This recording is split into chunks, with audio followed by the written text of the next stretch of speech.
आप सबको जय मसीह। एक बार फिर से परमेश्वर को धन्यवाद देता हूँ इस समय के लिए। आज फिर से ऑनलाइन सरमन बोलने के लिए मुझे मौका दिया है। आइए आज हम परमेश्वर के वचन पढ़ेंगे इफिसियों की पुस्तक से, इफिसियंस चैप्टर 2 वर्सेस 8 और 9। Ephesians chapter 2 verses 8 and 9। परमेश्वर के अनुग्रह द्वारा अपने विश्वास के कारण तुम्हारा उद्धार हुआ है। यह तुम्हें तुम्हारी ओर से प्राप्त नहीं हुआ है, बल्कि यह तो परमेश्वर का वरदान है। यह हमारे किए कर्मों का परिणाम नहीं है कि हम इसका गर्व कर सकें। परमेश्वर के अनुग्रह द्वारा अपने विश्वास के कारण तुम्हारा उद्धार हुआ है। आज हम परमेश्वर के अनुग्रह के द्वारा हमारे उद्धार के निश्चितता के ऊपर वचन को प्रचार करेंगे। Assurance of salvation through the grace of God के ऊपर आज हम परमेश्वर के वचन को प्रचार करेंगे। हमारे बीच में कितने लोगों के पास ये एश्योरेंस है, ये कॉन्फिडेंस है कि मेरा उद्धार हो गया है, मुझे यीशु मसीह में उद्धार मिल गया है करके कितने लोगों के पास में कॉन्फिडेंस है।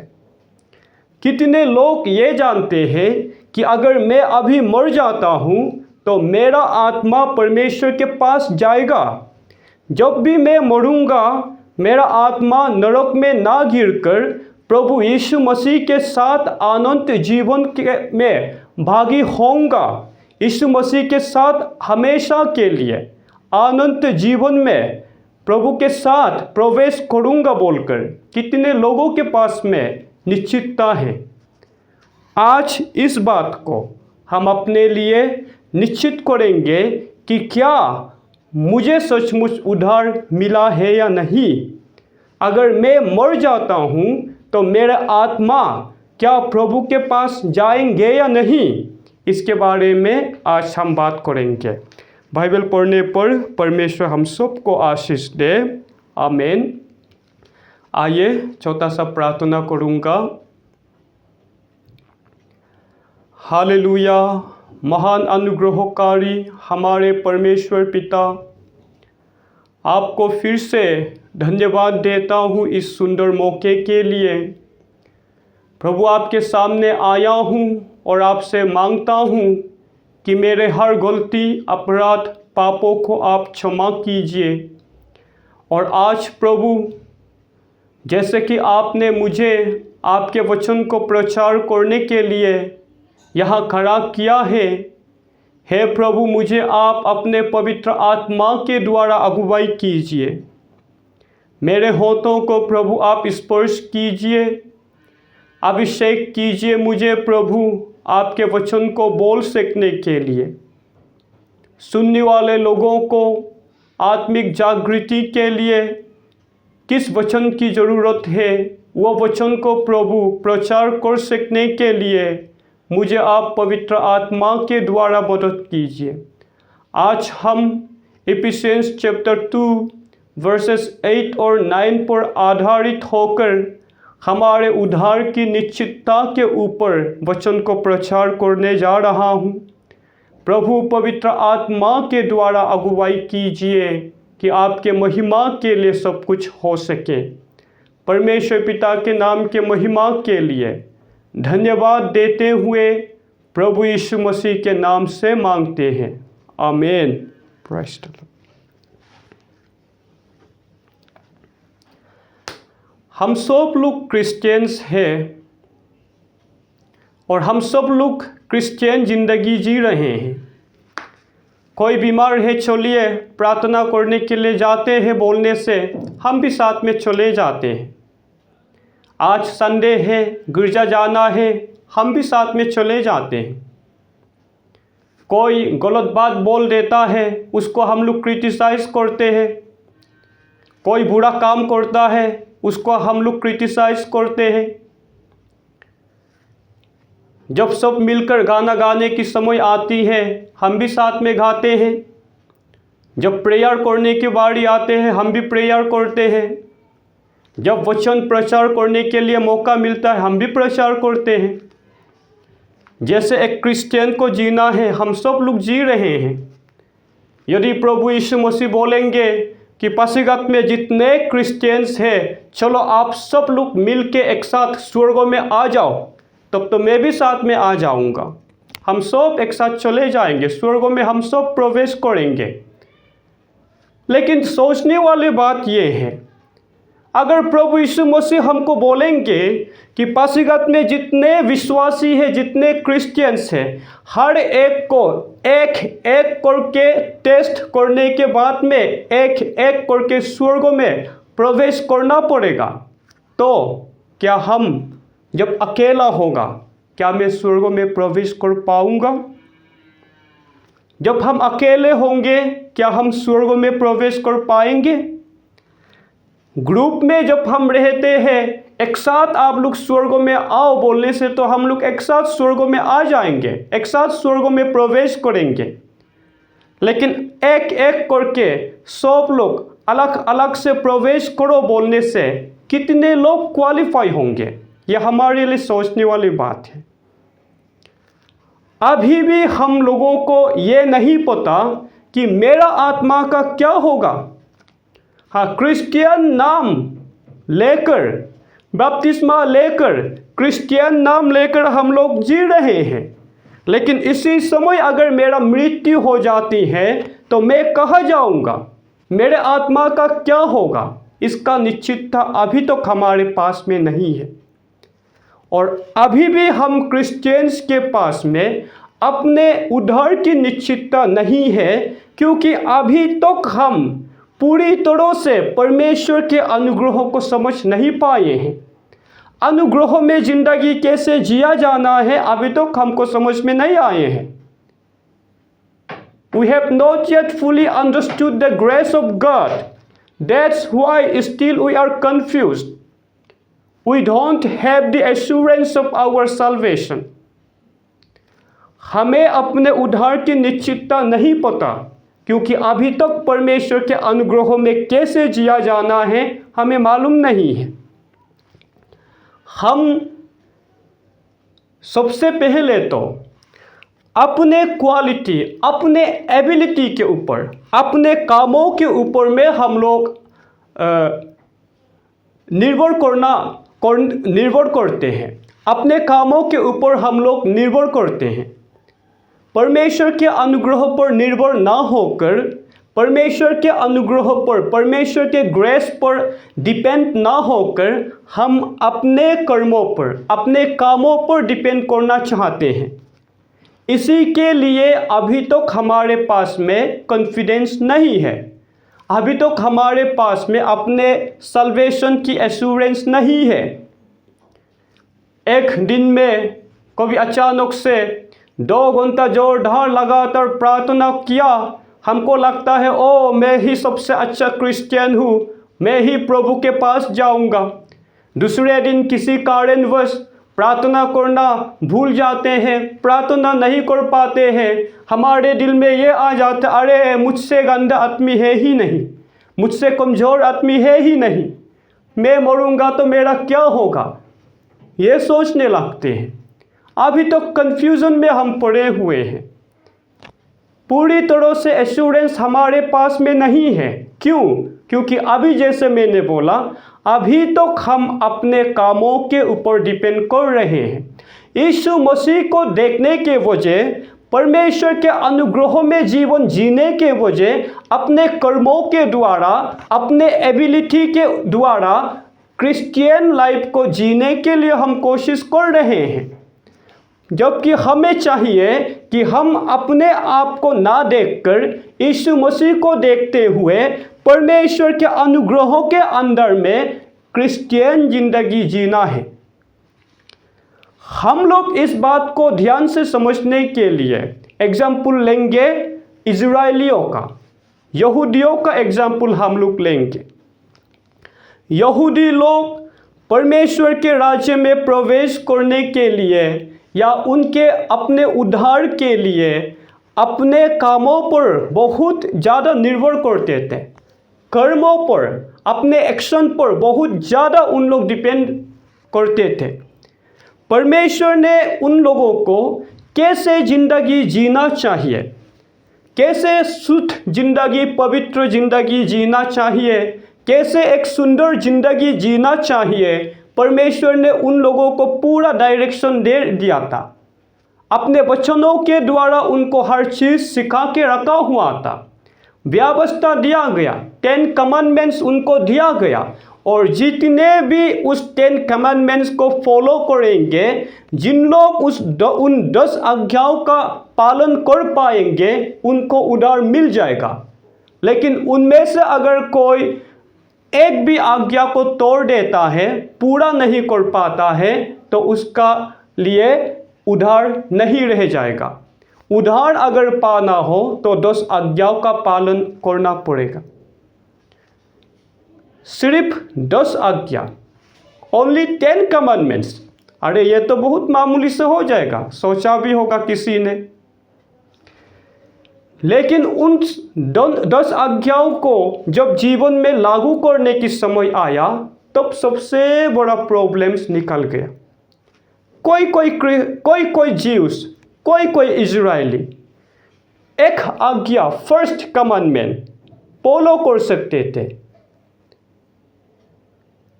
कि मेरे सिवा किसी और को ईश्वर करके तुम पूजा ना करना। दूसरा आज्ञा था मूर्ति पूजा ना करना। दूसरा आज्ञा भी उन लोग फॉलो कर सकते थे, लेकिन कोई अचानक से तीसरा आज्ञा को फॉलो करना नहीं सकता था। 2 आज्ञा को पालन कर सकते थे, कोई 3 आज्ञा पालन कर सकते थे, लेकिन चौथी आज्ञा में गिर जाता था। कोई पूरे 9 के 9 पालन कर सकते थे, लेकिन 10वां आज्ञा में गिर जाता था। वो मूर्ति पूजा नहीं करता था, वो झूठ नहीं बोलता था, वो चोरी नहीं करता था, हत्या नहीं करता था, लेकिन वो व्यभिचार में गिर गया। कोई था कि व्यभिचार भी नहीं करता था, लेकिन वो झूठ बोलता था। किसी ना किसी तरीके से हर कोई एक ना एक आज्ञा में चूक ही जाता था और एक आज्ञा को पालन करना नहीं कर सकता था। और इसके वजह से जो 10 आज्ञा यहूदियों के लिए जीवन का कारण होना चाहिए था, अभी वो उल्टा उनके लिए पनिशमेंट का, दंड का कारण हो गया। क्योंकि जितने लोग आज्ञा का पालन करेंगे उन लोग का उद्धार होगा, लेकिन जो आज्ञा को पालन नहीं कर पाएंगे उनको उद्धार नहीं मिलेगा। 9 आज्ञाएं तो पालन कर सके, लेकिन 10वां आज्ञा में गिर गया। और अगर 10 में से एक भी आज्ञा को तोड़ता है तो वो जो है पाप है, और हर पाप का मजदूरी मृत्यु है। और यही बात हमें रोमन्स में मिला है कि जो व्यवस्था, जो लॉ, जो कानून परमेश्वर ने, जो नियम यहूदियों को उनके जीवन के लिए दिया था, वो उन आज्ञाओं का, उन व्यवस्थाओं का या उन नियमों का जब पूरी तरह से पालन नहीं कर पाए और उन लोग नियम का तोड़ने वाला होके पापी जब बन गए, तो वही जो जीवन देने वाला आज्ञा था वो उनके लिए दंड का कारण बन गया, उनके लिए पनिशमेंट का कारण बन गया। और इसीलिए बाइबल हमें बताती है कि गलातियन चैप्टर 2 वर्सेस 16 और 21 में भी हम देख सकते हैं, गलातियंस चैप्टर 3 वर्सेस 11 और 13 में भी हम देख सकते हैं। बाइबल पूरी तरह से कहता है कि व्यवस्था के द्वारा किसी का भी उद्धार नहीं हो सकता। नियम के द्वारा, कानून के द्वारा किसी को भी उद्धार नहीं मिल सकता है, क्योंकि कानून को जीवन देने के लिए परमेश्वर ने दिया था, लेकिन वही जीवन देने वाला कानून को इंसान अपने बलबूते से पूरी तरह से पालन करने की कोशिश करने के बावजूद जब पूरा नहीं कर पाता है तो वो इंसान नियम को तोड़ने वाला हो जाता है, और उसके बाद नियम को तोड़ने के कारण वो पापी पापी बन जाता है। और पापी जब बनता है तो उसका परिणाम मृत्यु होता है। आज भी बहुत सारे क्रिश्चियंस, जैसे मैंने पहले बोला था, अपने कर्मों के ऊपर में, अपने एक्शंस के ऊपर में डिपेंड होता है, अपने कर्मों पर डिपेंड होता है और उद्धार की तलाश करता है। बाइबल के वचन को, परमेश्वर के अनुग्रहों की ओर हम ध्यान ना देकर हम अपने जीने की तरीका में हम जो काम कर रहे हैं, हम कितने प्रेयर कर सकता है, हम कितने दूसरों को मदद कर पा रहे हैं, हम कितना लंबा प्रीचिंग कर सकता है, इन चीज़ों पर ही सिर्फ हम ध्यान देते हैं। और इसके वजह से यहूदियों के समान, इजराइलियों के समान हम लोग भी अभी तक हमारे पास में अपने उद्धार का निश्चितता हमारे पास में नहीं हो पा रहा है। हमारे पास अभी तक सल्वेशन की एश्योरेंस नहीं हो पा रहा है। तब तो हम क्या करें? अब जैसे हमने सुने हैं कि नियम को पालन करने से जीवन नहीं मिलेगा, व्यवस्था के द्वारा किसी को उद्धार नहीं मिलेगा, क्योंकि जिस व्यवस्था को परमेश्वर ने हमारे उद्धार के लिए दिया था वही व्यवस्था हमारे लिए पनिशमेंट का कारण बन गया, क्योंकि इंसान अपने बलबूते से परमेश्वर की इच्छा को पूरा नहीं कर पाता है। मनुष्य अपने बलबूते पर, अपने सामर्थ्य शक्ति के द्वारा परमेश्वर की इच्छा को पूरा नहीं कर पाते हैं। इसीलिए हम लोगों को अपने एबिलिटी को देखना छोड़कर, अपने ताकत को, अपने सामर्थ्य को देखना छोड़कर हमें परमेश्वर के अनुग्रह की ओर झुकने की ज़रूरत है। हमें परमेश्वर के अनुग्रहों की ओर बढ़ने की ज़रूरत है। परमेश्वर के अनुग्रहों के अंदर जब हम आ जाते हैं, जब हम पूरी तरह से अपने आप को प्रभु यीशु मसीह को अर्पण कर देते हैं, तो हमारे लिए इन नियमों को पालन करने की ज़रूरत नहीं पड़ जाता है। हमारे लिए व्यवस्था के अंदर बांधे रहने की ज़रूरत नहीं रह जाता है, क्योंकि परमेश्वर के अनुग्रह में जो चीज़ हमारे उद्धार के लिए ज़रूरत था, सब कुछ प्रभु यीशु मसीह के द्वारा पूरा किया जा चुका है। अनुग्रह क्या है? अनुग्रह क्या है? अनुग्रह वो है जिस चीज़ की हम पाने का योग्य नहीं होते हुए भी हमको दिया जाता है। हम में से कोई भी स्वर्ग के राज्य में प्रवेश करने के लायक नहीं है। हम में से कोई भी उद्धार पाने के लायक नहीं है। बावजूद इसके हमें उद्धार दिया गया, बावजूद उसके हमारे लिए स्वर्ग का दरवाज़ा खोला गया। प्रभु यीशु मसीह के कलवरी क्रूस पर मरने के वजह से यह है अनुग्रह, जिसकी हम योग्य नहीं थे। उसी चीज़ को जब हमें दे दिया जाता है, उसी को हम अनुग्रह कहते हैं, और सिंपल वर्ड्स में हम बोलते हैं फ्री गिफ्ट। यह है फ्री गिफ्ट। जो कुछ भी हमारे उद्धार के लिए ज़रूरत था, प्रभु यीशु मसीह सब कुछ कर दिया। अब इसीलिए जब हम अनुग्रह में आ जाते हैं, परमेश्वर के अनुग्रह में जब हम आ जाते हैं, तो हमें नियम के अंदर बांधे रहने की ज़रूरत नहीं होता है। और जब हमें नियम के अंदर बांधे रहने की ज़रूरत नहीं पड़ता, तो हमें अपने एबिलिटी देखने की ज़रूरत नहीं रह जाता है। मेरा कितना क्वालिटी है, मैं कितना कर सकता हूँ, उसको देखने की ज़रूरत नहीं होता, क्योंकि हम सिर्फ और सिर्फ प्रभु यीशु मसीह पर देखते हैं। और मेरे अयोग्यता को यीशु मसीह योग्यता में बदल देता है। मेरे पाप जो मुझे नरक के आग में गिराने वाला था, उसमें से निकलकर मुझे अनंत जीवन में ले जाता है। मेरे लिए स्वर्ग का दरवाजा खोल दिया जाता है। यह है अनुग्रह। तब तो हम क्या बोलेंगे अभी?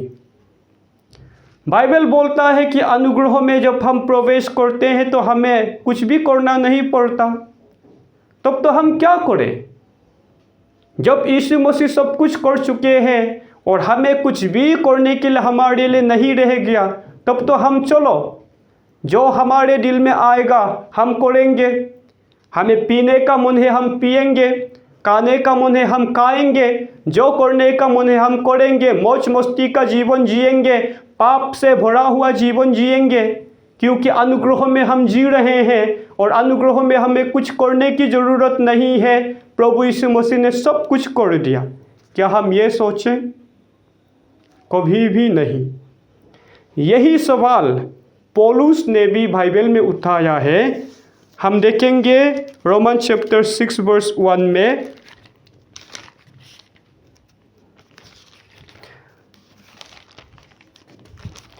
रोमन चैप्टर 6 वर्स 1 में एपोस्टल पॉल ने यह क्वेश्चन किया है, तो फिर हम क्या कहें?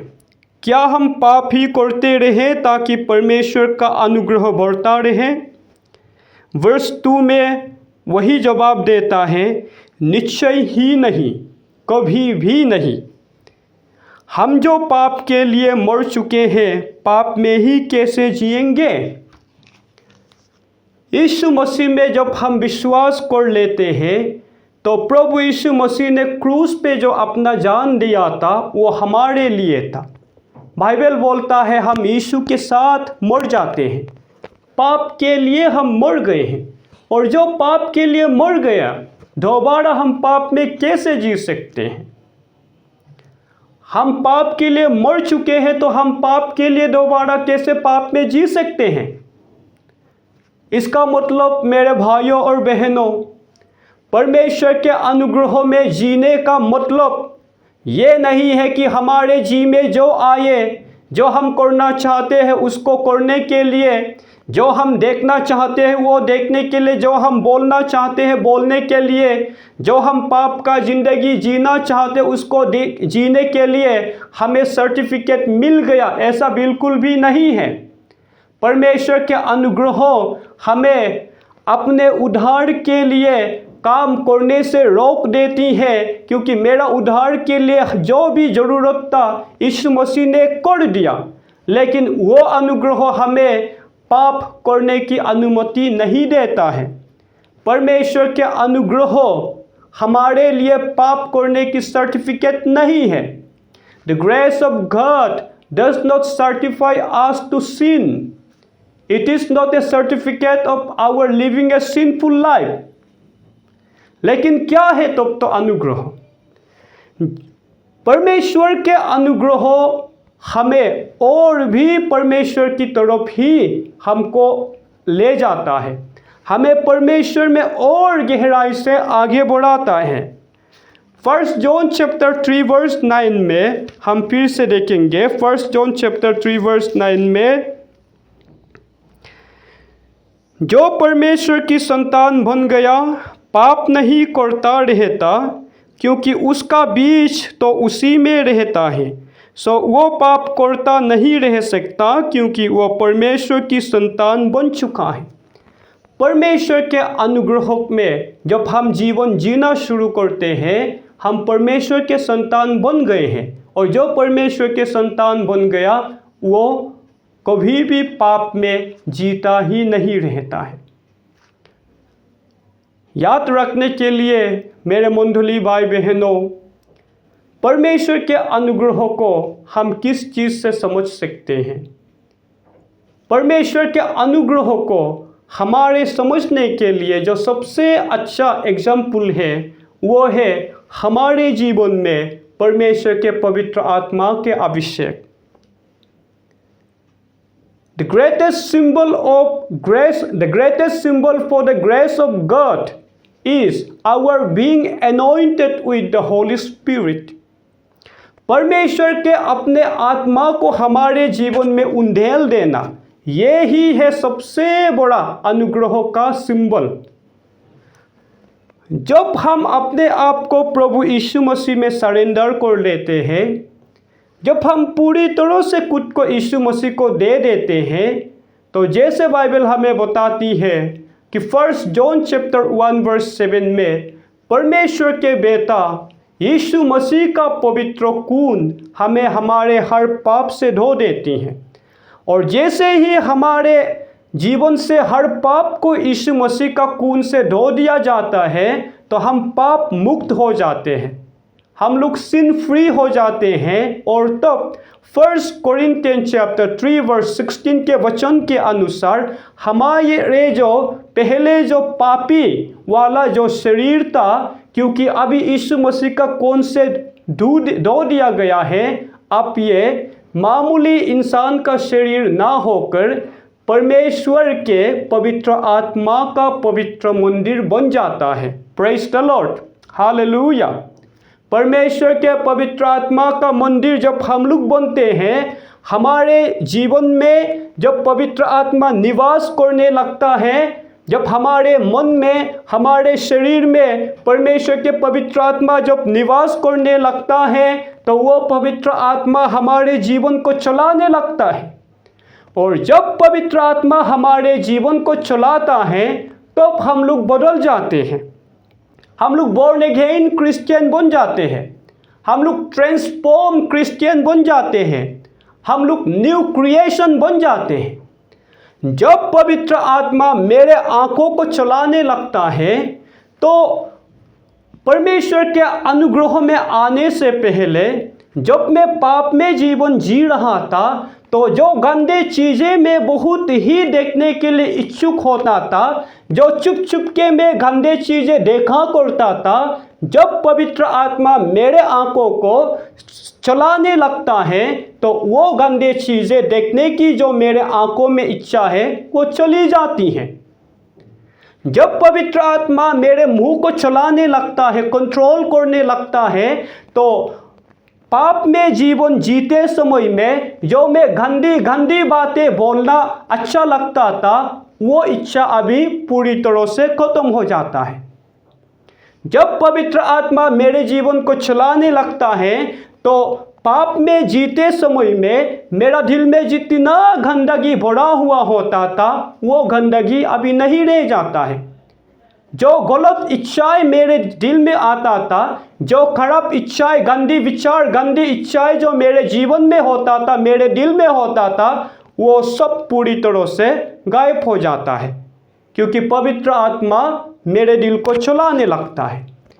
तब जब पवित्र आत्मा मेरे अंदर से गंदगी को निकाल देता है, तो जो मेरा दिल में पहले व्यभिचार का पाप था, वो व्यभिचार का पाप मुझसे दूर हो जाता है। चोरी करने की मेरा जो आदत था, वो मुझसे गायब हो जाता है। झूठ बोलने की जो मेरा बुरी आदत था, वो मुझसे दूर हो जाता है। हत्या करने की मेरा जो गंदा आदत था, वो मुझसे दूर हो जाता है। मूर्ति पूजा करने की मेरा जो गंदा आदत था, वो मुझसे दूर हो जाता है। पूरी तरह से पवित्र आत्मा मेरे जीवन को जब संभालता है, जब पवित्र आत्मा मेरा जीवन को चलाता है, तो जितने भी गंदगी है मुझसे दूर हो जाता है। और तब ज्यूस लोगों की तरह, यहूदियों की तरह हर समय में 10 आज्ञा को मुझे पूरा करना ही है। मुझे व्यभिचार में नहीं गिरना है, मुझे हत्या नहीं करना है, मुझे लालच नहीं करना है, मुझे झूठ नहीं बोलना है, मुझे झूठा गवाही नहीं देना है बोल के हमेशा हर दिन कोशिश करते हुए भी जब याद आता है, तो मुझसे तो गलती हो चुका है, मैं तो झूठ बोल चुका हूँ, मैं तो झूठा गवाही दे चुका हूँ, मैं तो व्यभिचार में गिर चुका हूँ। ऐसे ज़िंदगी उन लोग जो जीता था उससे हटकर हम लोग जब यीशु मसीह में जीवन जीता है और मेरे जीवन को जब पवित्र आत्मा चलाता है, तो मैं 10 आज्ञा के ऊपर में ध्यान ना देते हुए भी 10 आज्ञा अपने आप मुझ में पूरा हो जाता है। हालेलुया। इजरायली लोग बिना पवित्र आत्मा के मदद से अपने बलबूते पर परमेश्वर के आज्ञाओं को पूरा करने की कोशिश करता था, लेकिन इंसानी ताकत से नहीं हो पाता था। इसीलिए जो 10 आज्ञा उनको जीवन देने के लिए परमेश्वर ने दिया था, उल्टा वो उनके लिए श्राप लेके आता है, उल्टा उनके लिए पनिशमेंट लेके आता है। आज हम लोग जब पवित्र आत्मा से भरपूर होकर परमेश्वर के अनुग्रह में जीवन जीता है, तो हम 10 आज्ञा को पूरा करने के लिए हमारे पास में कोई भी बंधन नहीं है। हम 10 आज्ञा को पूरा करने के लिए जीवन नहीं जीता, लेकिन क्योंकि पवित्र आत्मा हमारे अंदर से हर बुराई को, हर खराबी को, हर गंदगी को, हर पाप को खत्म कर देता है और हमें परमेश्वर के वचन के अनुसार जीवन जीना सिखाता है, इसीलिए वो 10 आज्ञा मेरे जीवन में और आपके जीवन में अपने आप पूरी हो जाती हैं। और तब यही है अनुग्रह में जीवन जीने का मतलब। समझने के लिए आप लोग कोशिश कीजिए। अपने तरीके से, अपने बलबूते से जब हम लोग परमेश्वर के इच्छा को पूरा करने के लिए कोशिश करता है, इसका मतलब अभी भी हम लोग ज्यूस की तरह ही जिंदगी जी रहे हैं। यहूदियों की तरह, इजरायलियों की तरह ही हम लोग जिंदगी जी रहे हैं।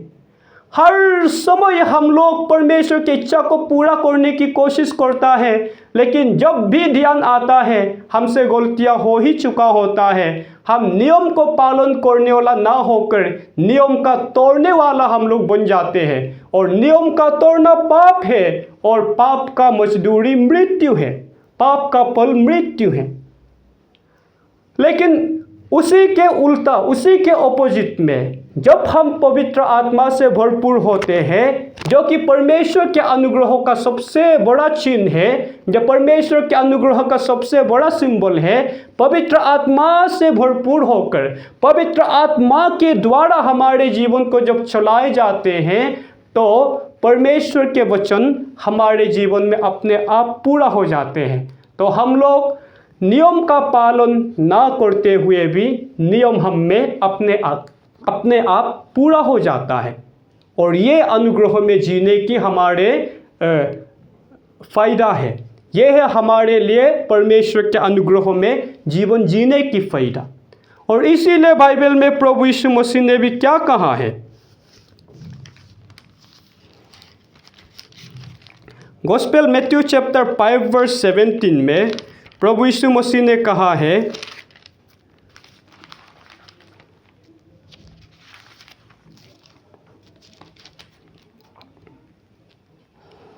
यीशु ने कहा, गॉस्पेल मैथ्यू चैप्टर 5 वर्स 17, यह मत सोचो कि मैं मूसा के धर्म नियम या भविष्यवक्ताओं के लिखे को नष्ट करने आया हूँ।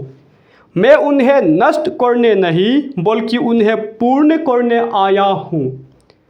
व्यवस्था को नष्ट करने के लिए नहीं, लेकिन पूरा करने के लिए आया, क्योंकि व्यवस्था और भविष्यवक्ताओं के लिखा हुआ का हर चीज़ का अंत यीशु मसीह है, और यीशु मसीह में सब कुछ पूरा हो गया। और आज जब हम यीशु मसीह पर विश्वास करते हैं, तो उसके पवित्र आत्मा के द्वारा जो नियम यीशु मसीह में पूरा हो गया, हम में भी पूरा हो गया। इसीलिए हमें बार बार नियम की तरफ पलट के जाने की ज़रूरत नहीं है। आज बहुत सारे लोग अपने आप को क्रिश्चियन कहते हुए पुराना नियम को पूरा उलट पुलट कर फिर से कहाँ से जोड़कर पुराना नियम को हमारे जीवन में, हमारे चर्च में लागू करने के लिए कोशिश कर रहे हैं। कोई कहता है हम लोग क्रिश्चियन हैं, इसीलिए हमको पास ओवर पर्व मनाना चाहिए। कोई बोलता है हम लोग क्रिश्चियन है, सबत का दिन तो सैटरडे है, सैटरडे को चर्च जाना चाहिए। अलग अलग तरीका से जो यहूदी लोग जिस प्रकार का जिंदगी जिया करता था, वही जीवन को हम लोग को भी जीना है बोल के सिखा रहे हैं। कितना गलत बात है। क्या हम कभी ज्यूस की तरह हो पाएंगे? हजारों सालों तक यहूदी लोग परमेश्वर के व्यवस्था को पालन करने के लिए कोशिश किया, कोई भी नहीं सका। इसलिए यीशु मसीह को हमारे लिए क्रूस पर चढ़ना पड़ा। और यीशु मसीह कलवरी क्रूस पर मर के जब सब कुछ पूरा कर चुका है, तो फिर से दोबारा वही में हम क्यों जीने की कोशिश करें? हम अनुग्रह में जी रहे हैं। यीशु मसीह ने हमें छुड़ा लिया है, हर बंधनों से छुटकारा दे दिया है। इसीलिए बस अपने मन को पवित्र आत्मा के लिए खोलिए। आपके जीवन को पवित्र आत्मा को चलाने दीजिए। अपने जीवन को पवित्र आत्मा को चलाने दीजिए। बंधनों में रहने की और ज़रूरत नहीं है, क्योंकि जो हमारे उद्धार के लिए जितने चीज़ का ज़रूरत था, यीशु मसीह सब कुछ कर चुके हैं। रोमन चैप्टर 10 वर्स 4 में भी हम देखेंगे,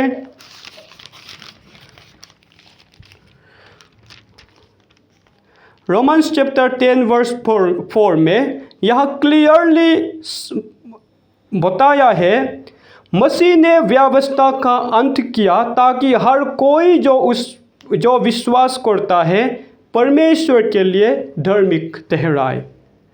यीशु मसीह ने व्यवस्था का अंत कर दिया। व्यवस्था उसमें गॉस्पेल मैथ्यू चैप्टर 5 वर्स 7 के वचन के अनुसार व्यवस्था नियम यीशु मसीह में पूरा हो गया। और अब क्योंकि सब कुछ प्रभु यीशु मसीह में पूरा हो गया, जब हम यीशु मसीह पर विश्वास करते हैं तो यीशु मसीह की कंप्लीटनेस, यीशु मसीह के पूर्णता हमारे जीवन की पूर्णता बन जाती है।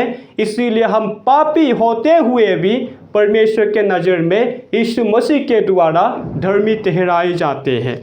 और यही हम लोगों को ज़रूरत है। जब इस बात को हम एहसास करते हैं, जब हम अपने अंतरात्मा में इस बात को एहसास करते हैं, तभी हम पूरे विश्वास के साथ, कॉन्फिडेंस के साथ ये कह सकेंगे कि हाँ, मेरा उद्धार हो गया है। यीशु मसीह ने मुझे उद्धार दे दिया है।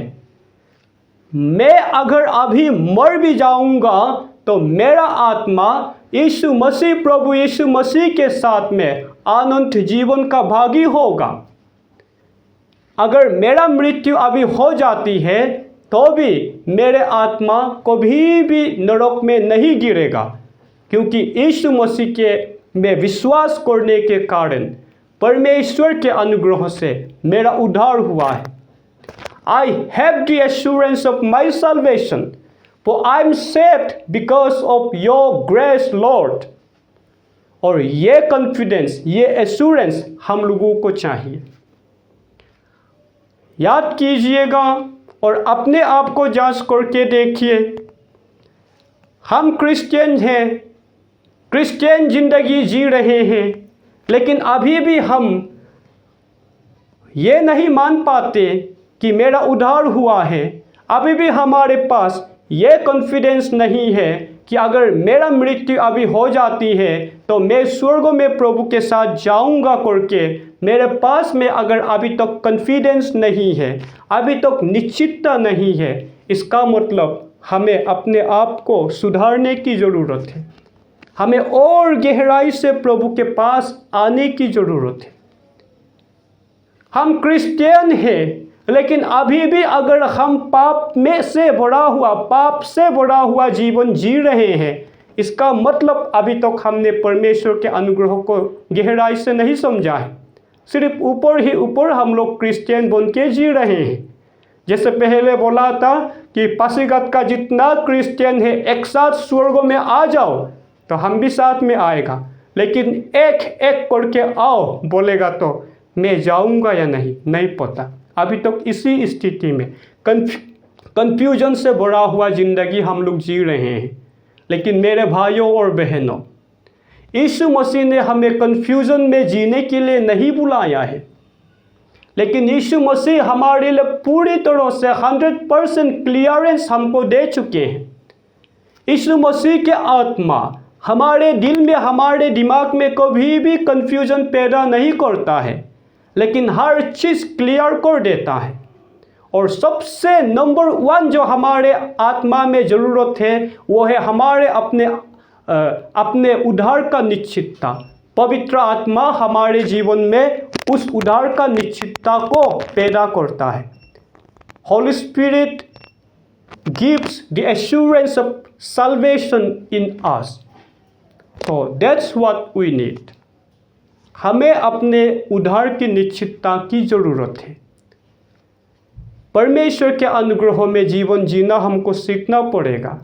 जब तक अपने एबिलिटी को देखते रहेंगे, जैसे पहले भी मैंने कहा था कि जब तक मैं अपने प्रार्थना करने की क्षमता को देखूंगा, जब तक मैं प्रचार करने की अपने क्षमता को देखूंगा, जब तक मैं दूसरों को मदद करने की अपने क्षमता को देखूंगा, तब तक हमारे पास में सल्वेशन की एश्योरेंस नहीं आ पाएगा। क्योंकि एक दिन हम पास होंगे, दूसरे दिन हम फेल हो जाएंगे।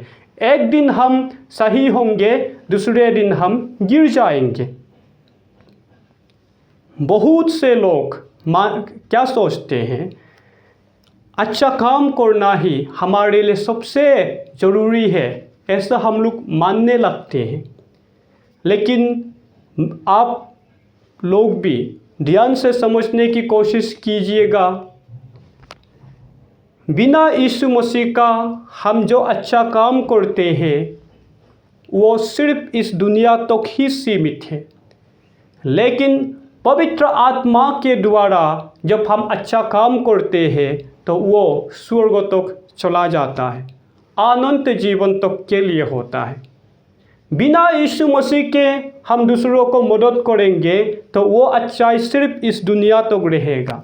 लेकिन पवित्र आत्मा के द्वारा मेरा जीवन को बदले जाने के वजह से जब मैं परमेश्वर के प्यार से मेरा दिल भरपूर होकर मैं दूसरों को प्यार से जब मदद करता हूँ तो वो मदद स्वर्ग के राज्य तक चला जाता है, अनंत काल तक के लिए होता है।